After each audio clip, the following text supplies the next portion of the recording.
morning. It's a little warmer today. Yay. I'm celebrating that. I don't know about you. It's good to see you all out here, though.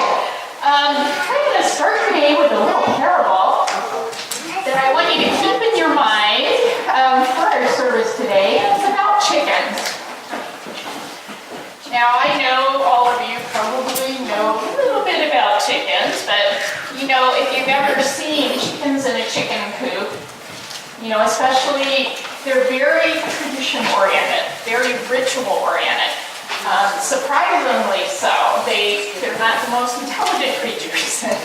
They pretty much will stay put where you put them, you know, they'll wander around a little bit, but, you know, they're geared toward eating and egg laying. That's pretty much what they do. So when you have a chicken coop of chickens, that's where their home is, that's where they sit and they roost and they do that sort of thing, they get used to it. So in our story today, we have a chicken coop. It was out and it was in the kind of, you know, Kansas area, and up came a tornado. And, you know, one of those Wizard of Oz type of, you know, very destructive tornadoes, wiped out the house, wiped out most of the farm, took that roof right off the chicken coop, brought down the wall, so all that was left was the concrete slab. And on that concrete slab, miraculously, were the chickens. They were okay. Now, nobody was there because they had evacuated, and so it took a while, you know, for everybody to come back into the area, kind of survey the destruction, etc. And when they came back, almost all the chickens had died because they forgot how to be chickens. They had spent all their lives in the chicken coop, so when the storm swept the walls and the roof away, they stood on the slab. Only one or two ventured off and discovered that they could be real chickens again and eat worms and, you know, look for bugs and survive. But the majority of the chickens stayed on the slab and didn't move because it was the only thing that they knew. So I'm going to leave that strange little story with you for a while to kind of seep in there today, because we're going to be talking about a bit about what it means to move places in our lives. And we're going to be talking about some call stories today in our scriptures.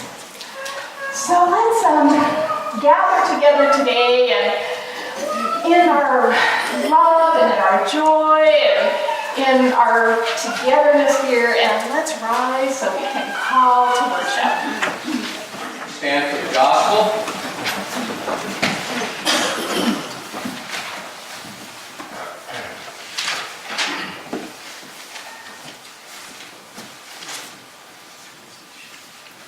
All right, the gospel this morning is titled 12-Year-Old Jesus in the Temple, and it's from Luke 2, verses 41 through 52. Now every year his parents went to Jerusalem for the festival of the Passover. And when he was 12 years old, they went up as usual for the festival. When the festival was ended and they started to return, the boy Jesus stayed behind in Jerusalem, but his parents did not know it. Assuming that he was in the group of travelers, they went a day's journey. Then they started to look for him among their relatives and friends. When they did not find him, they returned to Jerusalem to search for him. After 3 days, they found him in the temple, sitting among the teachers, listening to them and asking them questions. And all who heard him were amazed at his understanding and answers. When his parents saw him, they were astonished, and his mother said to him, "Child, why have you treated us like this? Look, your father and I have been searching for you in great anxiety." He said to them, "Why were you searching for me? Did you not know that I must be in my father's house?" But they did not understand what he said to them. Then he went down with them and came to Nazareth and was obedient to them. His mother treasured all these things in her heart. And Jesus increased in wisdom and in years and in divine and human favor. This is the word of the Lord our God.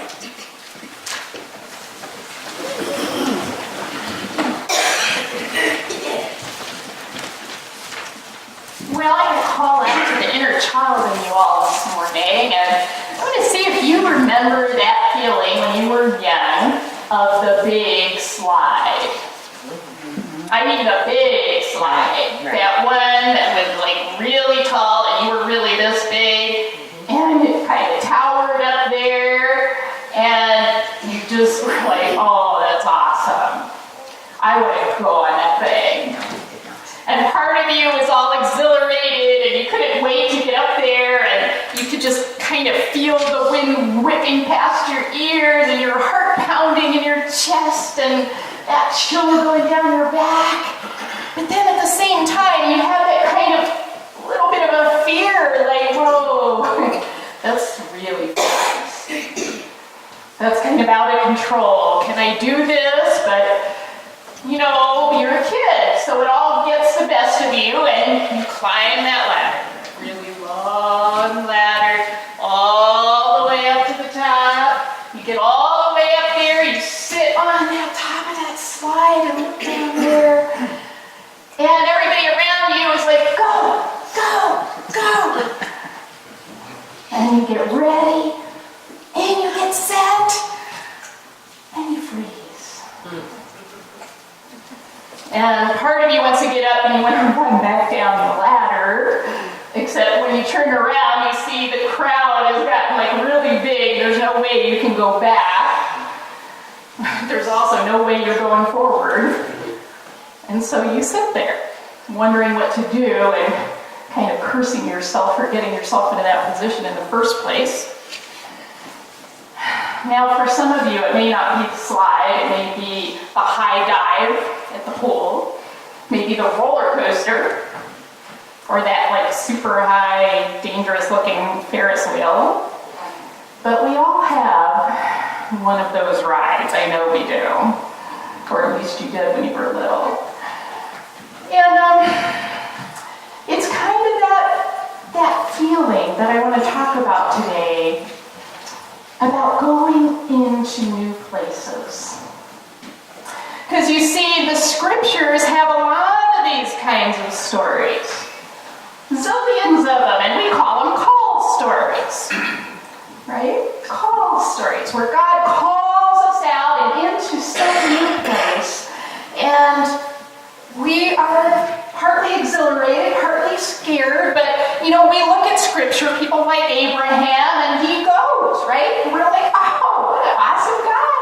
Look, he just got up, he left Haran, he just went wherever God told him. What a hero. And we look at Samuel and Elisha and Elijah, we're like, wow, cool guys. We look at the disciples of Jesus who just followed him wherever he said to go. We're like, man, those are really cool guys. I don't know if I could do that. But you know, we don't talk much in scripture about the other call stories. But think about it for a minute. Abraham was not the only one who was called out. Lot was called too. And let's think about that for a second. We have Abraham and Lot, they're kind of good pals. They're both shepherding on the same hill until it gets to be a little too small for all their sheep, and you know, they're kind of getting in each other's way, so they go separately. You have Abraham going over here, we have Lot going over there in a place that we learn later is going to be called Sodom.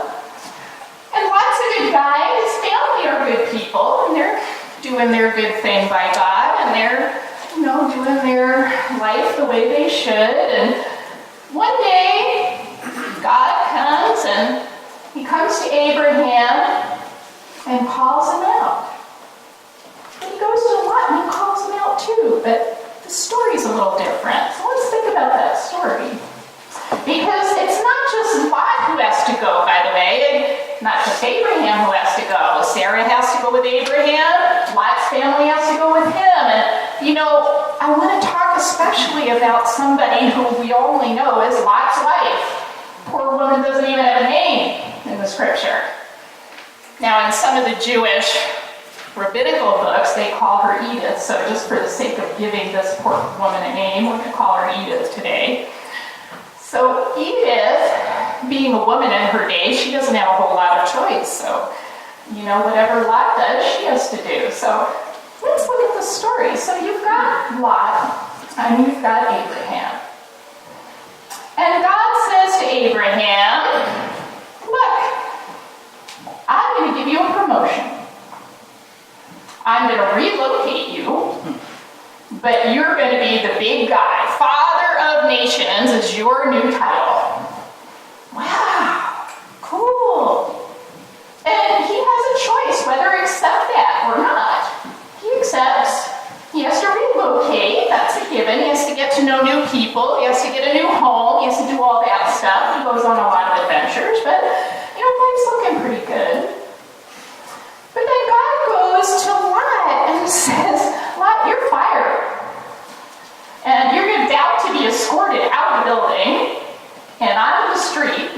Now he does get a severance package. He gets to be set up in a new place. But everything he knew is done. Because this company is going bottoms up, bankrupt, at least spiritually bankrupt. And it may not be your fault, but you better get out while you can. Right? So here's Lot's wife, Edith. And I don't know if any of you have been in this position, but if you've been the spouse of somebody who's gotten a relocation, or maybe even a new job somewhere, you don't have a whole lot of choice. You want to be nice, you want to be loyal to your husband or wife, you go. But there's a big difference. While your husband or wife gets a brand new office, big salary, what do you get? You get to lose your family, you get to lose your friends, your home that you knew, everything you were used to, and you get to make sure you can set your kids up in a new school, and it's probably all up to you. So, this is her job. So when they're brought out, Edith is having a hard time. She's not happy about this. It was all sudden to her. While they're being led out without choice, by the way, she's in mourning. She's upset. She's traumatized. She's just lost everything she knew her whole life. And they're going into who knows where. They don't even know what they're going to find when they get to the town that he requested, because first they were just supposed to go to the mountains. They end up being in the mountains in the end of the story. But, we tend to look at poor Edith in the scriptures, and we call her the bad one. Right? We do. We say she was the bad one. She did the wrong thing. She's one of those bad women in the Bible. She was sinful. She was not good. Poor Edith. We just made it even worse. It doesn't say that. There's nowhere in that scripture that it says that God was punishing Edith. He wasn't punishing her. She's not bad. She's not evil. She's not sinful. She didn't even do anything wrong. She's grieving. The poor woman has been traumatized. She's really having a hard time. What happens? We know the angels actually went, took her by the hand, took her kids by the hands because they didn't want to go, and pulled them out. That's how merciful God was to her. And all God says to Lot and his family is, look, there's going to be a rain of sulfur. Now that could be lava, could be something like Pompeii. We don't know, but whatever was coming down, it was going to be smoke and fire for miles around. And God says, you don't want to be near that. So just run as fast as you can and get out of there. Don't go back. Don't tarry. Just get the heck out of there. And while the rest of them went forward, Edith, and she's having a hard time, so she tarries. She's thinking about everything she's lost. She's thinking about maybe the home she left behind and all the things she doesn't have anymore and her friends she'll never see. And she's just seeing the rest of her family and friends go up in smoke. So she turns around and she turns, it says, into a pillar of salt. Edith, she froze. She got stuck in her grief a little too long. And her tears literally killed her. See, we can destroy ourselves with our grief. And it's very human to grieve. And this is what I want us to see here about her. It's very human to grieve.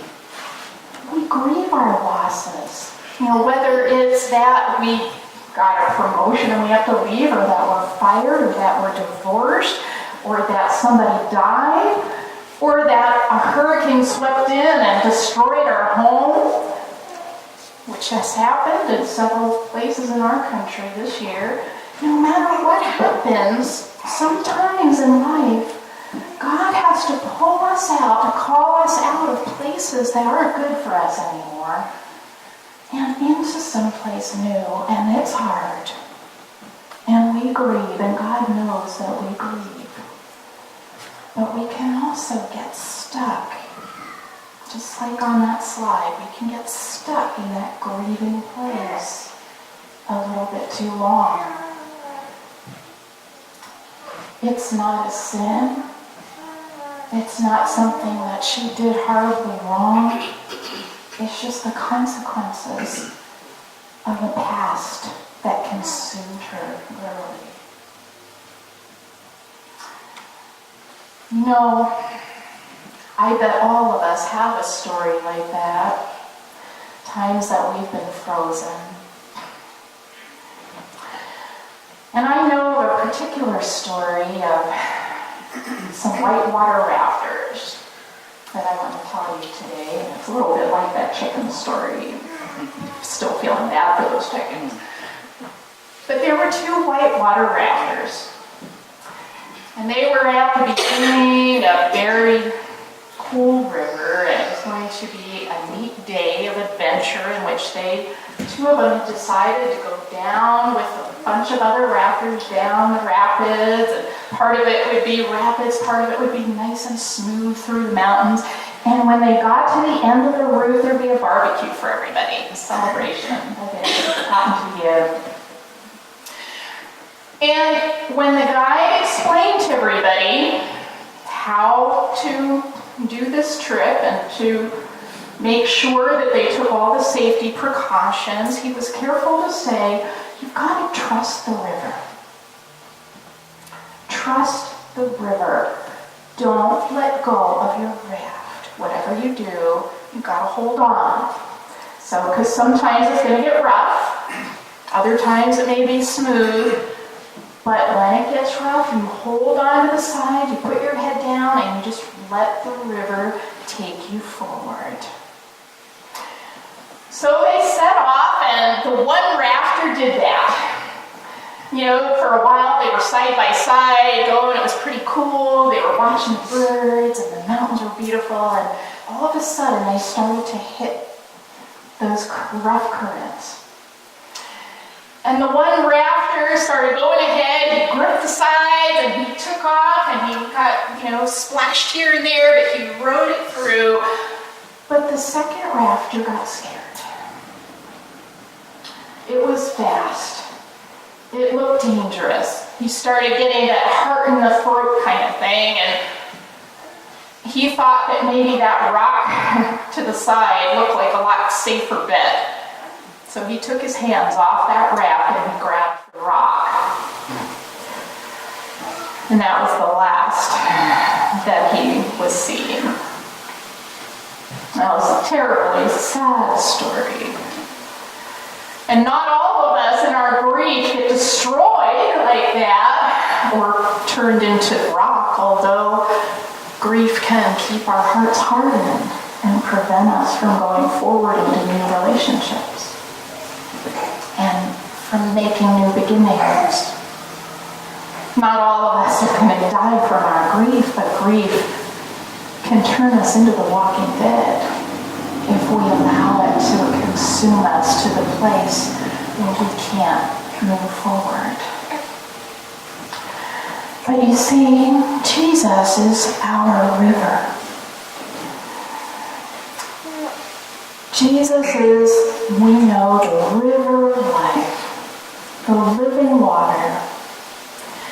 And no matter where we are, no matter how much fear we have of what's happening to us in our lives, Jesus is always going to see us through if only we trust the river.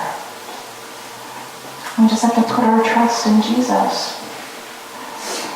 and just don't let go. Because he has put out his hand to grasp for us and help us through, just as he grasped Lot and his family and pulled them right out of that fiery place. Sometimes we get scared and we forget Jesus is there. Sometimes we get scared and we feel like we're all alone. Just trust the river, and your faith will take you through. Doesn't matter if God is calling you out from a place of divorce or someone who's died. If God is calling you out from an abusive situation or a relationship that's just not good for you, or if God is calling you out from just some bad stuff that happened to you in your life, or some mistakes that you made. God calls us for a reason, and sometimes we can't see it at the time, but we need to trust God and go forward. So as we look at the scripture today, I just want you to have a little compassion for Edith. Just a little compassion for her. Because she's grieving. She's having a terribly hard time. But at the same time, I've seen a lot of people in my ministry who have become pillars of sacrifice in bad relationships, or in their churches or in their communities, doing everything for somebody else and not living the life they were meant to live.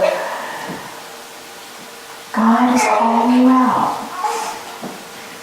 Trust the river, because Jesus is the living water, and he is extending his hand to you to bring you into a new place of abundant livingness, a new start, a new life. Your faith is a river that flows there. Let it take you there. Let it take you through.